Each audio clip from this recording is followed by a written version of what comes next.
important aspect of my personality, and as far as determining my success, has been my questioning of conventional wisdom, my doubting of experts just because they're experts, and questioning of authority.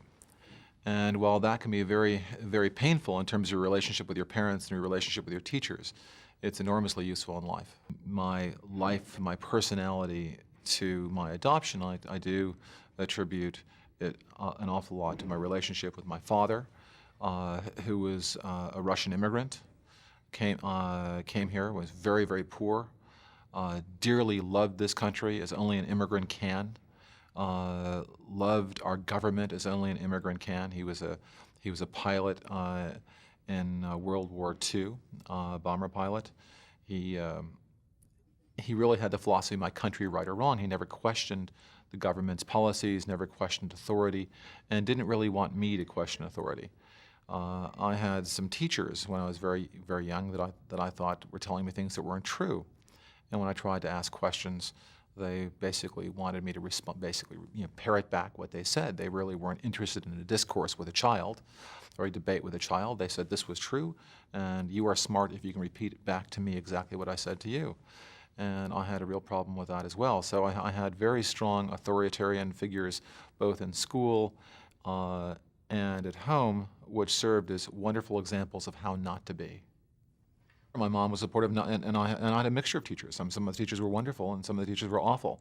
But the awful teachers served a good purpose in terms of being a bad example. All examples are good. Bad examples are useful. Good examples are useful. And it taught me to question experts, to question authority figures. Don't assume just because they're an authority, or even just because they're an expert, that they're right. In other words, think things out for yourself. Come to your own judgments. Don't simply conform to conventional ways of thinking, conventional ways of dressing, conventional ways of acting. That a lot of things are based on fashion.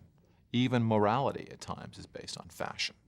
It was once slavery was once not considered not to be immoral. People are shocked that the ancient Greeks had slaves, that we had slavery in this country as recently as 130, 140 years ago. So there are moral facts. You have to really go back to first principles and think things out for yourself, whether they're scientific principles or moral principles or business ideas or product ideas. You have to think things out for yourself. Well, I don't know if you watched the movie Independence Day, but the discourse between the father and the son in Independence Day, where the father said the government knows everything. The government has experts for everything. If they want HBO, they'll call you on it. Again, I don't know if you saw this, but I think it's this notion that we really can't understand, but the government is always right. We really can't understand, but our teachers are always right. We really can't understand, but our clergymen are always right. And just use them as your sole beacons in life, and don't try to figure these things out on your own because you really can't. You're not smart enough, and just find the appropriate experts and follow their light. I think we're born slaves to reason, and it's really reason that's beaten out of us through a process of trying to please our teachers. I think we have two fundamental drives in our life. We want to be loved, and we want to please people. And we know how to think, we know how to reason.